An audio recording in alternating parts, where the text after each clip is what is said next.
Assalamualaikum warahmatullahi wabarakatuh. Alhamdulillah. Terima kasih buat semua sahabatku yang beriman. Terima kasih ya telah berkunjung di Usria Channel. Semoga kalian semua senantiasa diberi kesehatan dan diberikan keberkahan di setiap rezekinya. Amin amin ya robbal alamin. Kami sudah menyiapkan kisah wahai sahabatku. Tentunya kisah yang penuh dengan hikmah. Kisah kali ini adalah kisah Abu Nawas yang berjudul Tips untuk Mengetahui Kebohongan. Simak ya sahabatku, biar kita tahu mana yang benar-benar, mana yang bohongan. Mari kita mulai kisah menggeli hati ini. Dikisahkan, kawan-kawan Abu Nawas merencanakan akan mengadakan perjalanan wisata ke hutan. Tetapi tanpa keikutsertaan Abu Nawas, perjalanan akan terasa memenatkan dan membosankan. Sehingga mereka beramai-ramai pergi ke rumah Abu Nawas untuk mengajaknya ikut serta dalam perjalanan wisata ke hutan. Abu Nawas pun tidak keberatan. Akhirnya mereka pun berangkat dengan mengendarai keledai masing-masing. Sambil bercengkrama, tak terasa mereka telah menempuh hampir separuh perjalanan.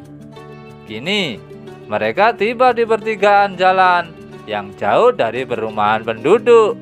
Mereka berhenti karena mereka ragu-ragu. Setahu mereka, kedua jalan itu memang menuju ke hutan. Tetapi hutan yang mereka tuju adalah hutan wisata, bukan hutan yang dihuni binatang-binatang buas yang justru akan membahayakan jiwa mereka.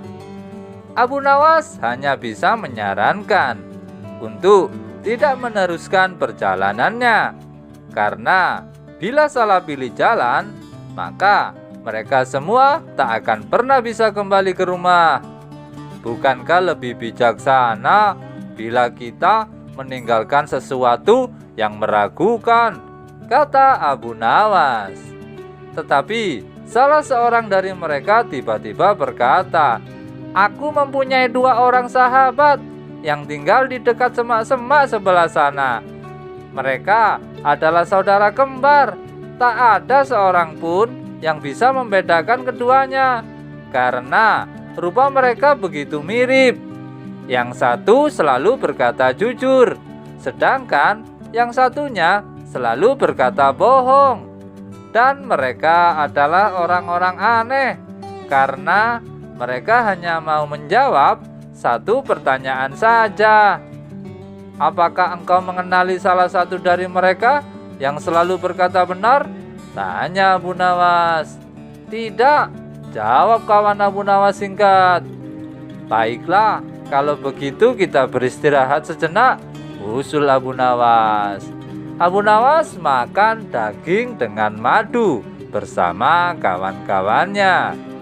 Seusai makan, mereka berangkat menuju ke rumah yang dihuni 2 orang kembar bersaudara. Setelah pintu dibuka, maka keluarlah salah seorang dari 2 orang kembar bersaudara itu. "Maaf, aku sangat sibuk hari ini. Engkau hanya boleh mengajukan 1 pertanyaan saja, tidak boleh lebih," katanya. Kemudian Abu Nawas menghampiri orang itu dan berbisik. Orang itu pun juga menjawab dengan cara berbisik pula kepada si cerdik Abu Nawas. Abu Nawas mengucapkan terima kasih dan segera mohon diri. "Hutan yang kita tuju melewati jalan sebelah kanan," kata Abu Nawas dengan mantapnya kepada kawan-kawannya. "Bagaimana kau bisa memutuskan harus menempuh jalan sebelah kanan? Sedangkan kita tidak tahu apakah orang yang kita tanya itu orang yang selalu berkata benar atau yang selalu berkata bohong," tanya salah seorang dari mereka. "Karena orang yang kutanya menunjukkan jalan yang sebelah kiri," kata Abu Nawas. Karena masih belum mengerti juga, Maka Bu Nawas menjelaskan, tadi aku bertanya, apa yang akan dikatakan saudaramu bila aku bertanya jalan mana yang menuju hutan yang indah? Bila jalan yang benar itu sebelah kanan, dan bila orang itu kebetulan yang selalu berkata benar, maka ia akan menjawab jalan sebelah kiri, karena ia tahu saudara kembarnya akan mengatakan jalan sebelah kiri. Sebab saudara kembarnya kan selalu berkata bohong.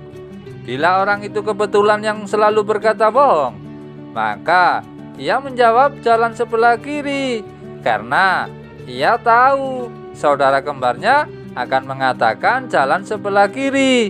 Sebab saudara kembarnya selalu berkata benar.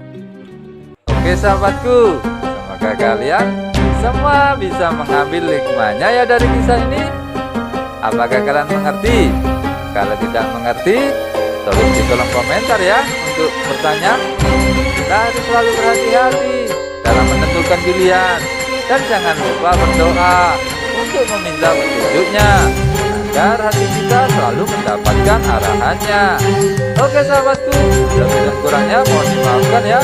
Yang benar datangnya dari Allah SWT. Guru salat khilaf itu datangnya dari diri saya pribadi yang sebagai manusia biasa. Baik sahabatku, sampai ketemu lagi ya di kisah inspiratif yang penuh dengan hikmah selanjutnya. Oke sahabatku semuanya, yang belum subscribe jangan lupa di subscribe ya. Mari kita sama-sama sebarkan kebaikan di seluruh dunia. Oke sahabatku, tetap semangat, semoga bermanfaat dan jangan lupa berselawat. Assalamualaikum warahmatullahi wabarakatuh.